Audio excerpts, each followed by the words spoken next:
Dalším bodem jednání, který vás možná překvapil, je projednání možnosti realizace projektu automatického parkového zařízení Prokova u železniční stanice. Nechal jsem tady teďka putovat prospekt. Prosím vás, to není výmysl nikoho z vedení města, ale byli jsme a nakonec podkladech to máte oslovení Českými dráhami, že to podporujou, že by pozemek k tomu dali k dispozici a že Letohrad je zajímavý železniční uzel a že by bylo fajn, kdyby jsme se k tomu přihlásili. Existuje možnost dotace 90% výrobek, ale ten parkovací dům je pro 118 kol, kdo jste byli v Hradci Králové u nádraží, jste ho mohli vidět, je v Přerově a tvrdí, že ještě na další republice se na nich začíná pracovat. Jenom abyste věděli, já jsem požádal Jaromíra, aby počítali kola chvíli taky v nádraží, tak mám to za 10 dnů statistiku. Kapacita dvou stojanů u peronu je 23 kol, ta byla neustále plná. Kapacita stojanů vedle vestibulu je 7 kol, taky plná. 30 kol tam bylo každý den. A plus různě pozamykaných usloupů a podobně od 16 do 18 každý den. Mě to až překvapilo, že tam teda denně v nádraží je 50 kolů. To jsem si myslel, že je méně. Samozřejmě, teď určitě vás napadali, no tak teď tam ty lidi, jen blázen, že tam přijel na kole za 20-30 tisíc a zamyslil tam a odjel vlakem. Takže všichni tam jezdí na nějakým kole, který se zamyká, ale nebyla by to taková rodinná tragédie, kdyby náhodou zmizelo. Pak si člověk řekne, no a měl by ten člověk, který přijde na takovýmhle kole, důvod ho dát třeba za 5 korun na ten den nebo za 10 korun na ten den do parkovacího domu, měl nebo neměl.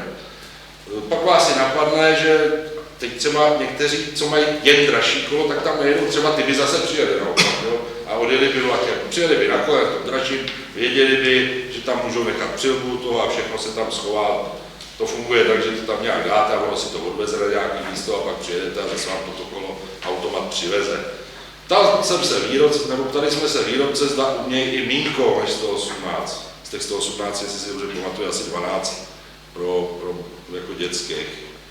A umějí, ale není to uměrný tomu, že by se to o tolik zlevnilo, protože nejdražší na tom je ta technologie. No. A tak sám za sebe, tak já zase řeknu subjektivní pocit, asi jste nad tím všichni taky přemýšleli. Já jsem pro takovéhle věci, mně se to jako líbí, ale na druhou stranu si myslím, že Letohrad 6000 není jako města, do kterých jsem přišel, jestli to připravuje, a to je všechno 30 000 a vejš. A že by to byla hlavně služba pro České dráhy, pro jejich cestující. Ale my třeba potřebujeme nějak tím stylem se postarat okolo těch turistů, kteří sem přijedou do Letohradu a chtějí u toho turistického cíle se jít na něco podívat, u zámku a podobně. Jo. A že teda, byť by na to byla dotace, dejme to, by nás to stálo z 12 milionů, 1,5 milionu městských peněz, tak prostě mám obavu, že by to nebylo využíváno aspoň třeba z 80% a pak se dívat na tu stavbu někde a koukat, že je tam 10-20 kol, že by nám to mohlo přijít to. Ještě vám byl doposlán, myslím, soubor s náklady provozními a ty se ročně pohybují někde ke 180 000. Samozřejmě si něco vybere. Kdyby jsme vybírali 10 korun na kolo, 20 kol denně, kdyby tam bylo, tak to jednoduše spočítáme, že to je asi 60 000 za rok.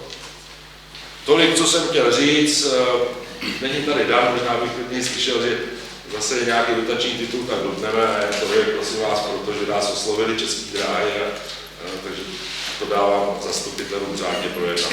Špatná věc to není, pustí si to představit, tady si to představit taky, ale asi obávám se, že by to plně využito nebylo. Ono je smutný u toho nádraží, samozřejmě se kolem toho rozpoutala debata, já jsem to dal na Facebook a někteří tam napíšou, kdybyste tam radši dali stojany a normální a podobně, no tak normálníma stojanama nepomůžeme těm dražším kolům. Smutný je, že České dráhy, a víte, že to je SŽDC, někomu patří koleje, někomu to, a ono to nikoho nezajímá pořádně, že by teda si tam dali hodně, no tak zkusíme někde na městském pozemku přidat nějaký stojan, ale není to asi to, co by mohlo umět tohle automatický stáj. To je všechno, co jsem vám k tomu chtěl říct a jak zastupitelé rozhodnou, tak to bude. To je nám diskuzi. Petr. No, já si myslím, že jako na naše město asi to je opravdu takový velký nadnesený projekt. Možná to funguje dobře, ale že by to asi si myslím tady využitý nebylo a je to dost peněz. No. V souvislosti s tím kulturákem, kolik by dali do tohoto, pak ten provoz to taky není asi tak málo. A takhle, nechtějí to dráhy zainvestovat, že? To jsem se ani neptal. Kdyby to tam postavili, tak jsem provoz by třeba město to mohlo udržovat a ten provoz platit, ale myslím si jinak, že jsme na to. Ale mohli bychom takhle odpovědět, jestli to postaví hodně, že ten provoz převezme. V rámci nádraží, jak to udělají. No, já jsem se tam byla někdy podívat a vypadá to dost hrozně vykolapazná, to je pravda. Něco by s tím dráhy udělat nejde. Je to na jejich pozemku a mě to teda přijde taky hrozně mechanika, že na to nemám. Tak ještě někdo se vyjádří k tomu nějak. Standa, Benek.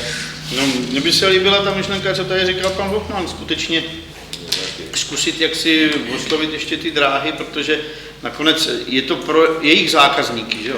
Jako, takže v podstatě si myslím, že by to bylo celkem pak i takový spravedlivý a i oni by měli mít zájem na tom. Nabídli to, co říkal Petr, napíšeme, my do toho nejdeme, jako aby to byla naše investice, pokud to postavíte vy, tak jsme ochotní se o to provozně starat. To by mohla být služba pro ty lidi. A oni jako zaručuju vám, že přijde odpověď, že na to se nás neptali. Bohuži. No, tyhle, on byl podívat taky, jak se jako minulý ten řekl, nebo zaúkolovat. Ale ten cyklodum jako prostě bylo to hezky, ale nevyužitý, to je každopádně. Jiný základ, že tam ty lidi kolem budou, už to bezpoplatněný, to, co se tam povaluje. Ale jedna věc tam na to je to, že tam těch stojanů jako by bylo relativně dost, ale ty tady jsou úplně hnusný. Máte trubku a to máte takové dva dráty, kolo to nestojí ani pořádně, že tam prostě ty kole jsou a to jsou ty nový stojany jako před? No, nejsou, jsou starý, tam jsou prostě... Nádražácký. No, jsou starý, trubka prostě na to člověka navážený jenom poka, že jo, předu. Kolo to ani nestojí, když tam stojí, který prostě to může aspoň posadit. To kolo, že tam stojí rovně, už to je o něčem jiným třeba. To mluvíš o těch stojanech na drážním pozemku, co nepatří městu. No. Tam ten stojan, co je vedle vchodu, že jo, tam to je malý, tam taky to je prostě dvohejbaný a ty kola, říkám, jsou takový vraky, tam je zamčený přední kolo třeba, jedno. Když tam místo v tom stojanu, jak ty kola snaží, stejně vedle přední oslu. Dobře. Pavel Černohous? Vydrž. Ještě jsem přihlášený za Já s tím tady souhlasím, že určitě kdo to nešel jako stavět nebo investovat tomu, tak to dráhy zkusej. Určitě zvýšit kapacitu stojanů a myslím si to, co bychom chtěli my jako město, že ty cyklisti, kteří přijedou vlakem sem, že tam nechá kolo, zamkne si ho, jako v tomu. A to je obrázek. Do mě, já vím, ale nebude pěšky na náměstí, ten, který přijede na kole za 20 000, pojede na náměstí, bude si ho hlídat, okoukne zámek tohle a jede pryč za to. Tak já jsem tady řekl, že to je pro cestující český drahárny, že jo? Který přijedou od někda, tady si schovají kolo a odjedou vlakem pryč. A jenom musím tě, tak se tě zeptám, to řešení víc stojanů rozhodně. To máš jakou představu, že? Jako město, že bychom někde tam měli dát? Já si myslím, že kdyby se s těma dráhama promluvilo, tak asi stojany kolik. Já vás nechám mluvit dráho. To tam není s kým mluvit, já ji tam znám, ale ty říkají, běž zatím a třeba tohle to nezajímá. Já spíš jako umím si představit, že přidá posílíme stojany na městském pozemku někde, ale když jste se tam podíval, není pořádně kde. Nebo možná tam, jak bude vznikat to parkoviště, že jo, tak je tak na části tam, ale už je to trochu stranou, jo, jestli by to tam ty lidi dávali, to je fakt to. A zase teda, když policie udělala takovou studii, nebo zjistila, jak si říkal, z 20 kol je někde všude možně převádět. 16 až 18. To je dost. Tak jo, Martin Hatka. Je jenom takový úsměvný, že co jsem v tomhle zastupitelstvu, vůbec jsem nikdy neslyšel ve městě připomínku, že tady je potřeba řešit ukládání kol. Takže nebejte jako český graf, který nám tady podstrčili, aby jsme investovali 12 milionů do nějakého objektu, kde budou kola na jednom místě, tak bychom se tady vůbec o tom asi nebavili, protože ta společenská poptávka tady jaksi nebyla nikdy prezentovaná, ale to nevadí. Já to spíš myslím tak, že dobrou připomínku měl Pavel Tactu, když byla ta prezentace v tom kulturáku, protože ten cyklista potřebuje uložit to kolo na různých místech, ne na jednom místě v Letohradě. Takže to tady Pavel teďka nakonec říká jinými slovy. Jestliže ten turista přijede ze Žamberka, z Ústí, přijede po jakékoliv cyklostezce v budoucnu, tak pojede třeba na náměstí a tam si to kolo chce zamknout a na jiných místech podobně na Tvrzi a tak dále. Jo? A existují i jiné způsoby, čili jestliže se tady dohodneme, že chceme řešit tenhle problém cyklistů, tak jsou i jiný technické způsoby, jak zabezpečit prostě kolo, jak ho bezpečně uložit, i drahý kolo a tak dále, ale tím tady nechci teď zdržovat, jenom že jsme se najednou dostali do hluboké debaty, byť to není předmětem teďka toho řešení. Jo? Dobře. Tak jo, už se nikdo nehlásí do diskuze. Já dám protinávrh usnesení, abychom tam dali neschvaluje.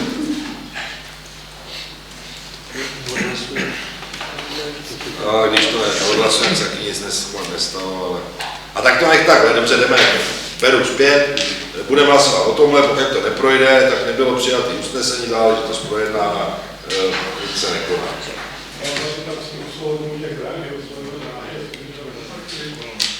To úkolujete mě, ale tak v pořádku. Já jim samozřejmě odpovím, tak jo. A jestli s nimi souhlasíte. A tak to tam můžeme doplnit. Tak tam druhým pokračujeme s tímhle usnesením. V případě, já bych navrhoval, aby to pokračovalo teda, v případě, že by investorství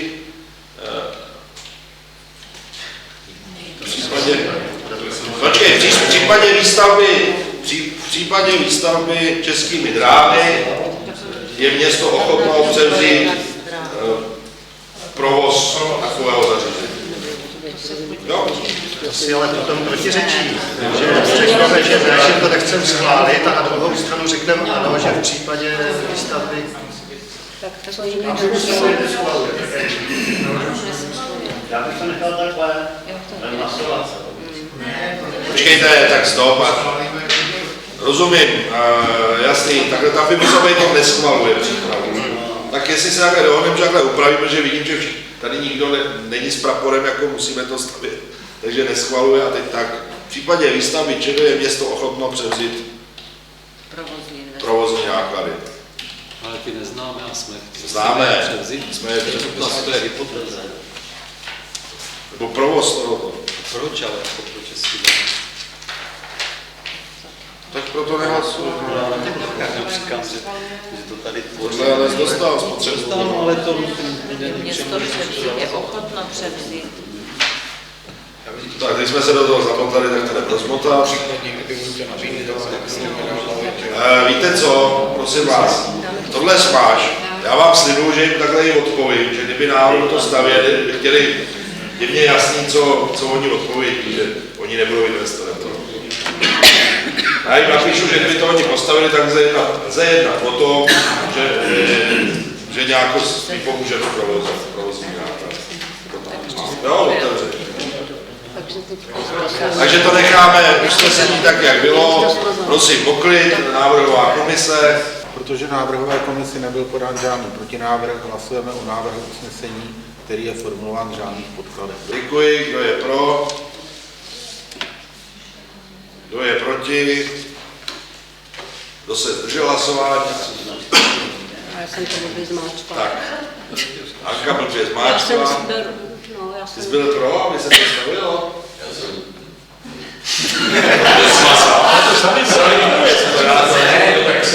Tak prosím vás, já to prohlásím za zmatečný. Vojto, skopíruj usnesení. budeme hlasovat ještě jednou, zůstává původní usnesení, který by hovořilo o tom, že do toho projektu jdeme. To znamená při případným ano, že souhlasíte s tím, aby to město investovalo. Chápete to?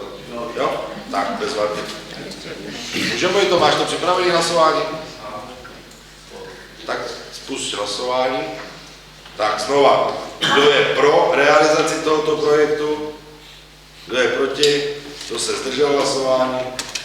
Uvidíte, že ty barvy budou úplně jinak. Tak, výborně. Jsou jinak, není tam vůbec zelené. Takže děkuji. Čtvrtý.